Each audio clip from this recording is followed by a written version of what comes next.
नाज़रीन खबर आहे तंगवानी में आतिफ हुसैन विजाणी की रिपोर्ट मौजूद तंगवानी थाने जे अदकोट शामूर खान चोलियाणी में चोलियाणी बिरादरी की ॿिनि धुरनि में हलंदड़ छिकताण ॿीहर तेज़ थी वई आहे।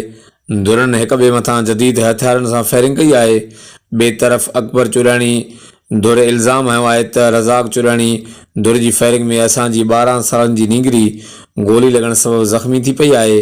होॾां जमाल पुलिस जो चवणु आहे त धुरनि जी फायरिंग में ॻोठ मीरल खान बिजाणी वासी 14 साला नौजवान आफ्ताब पुट सोराम मीराणी रोल गोली लॻण सबबि बिजाणी पंप वटि सब्ज़ी हलाईंदे ज़ख़्मी थियो आहे।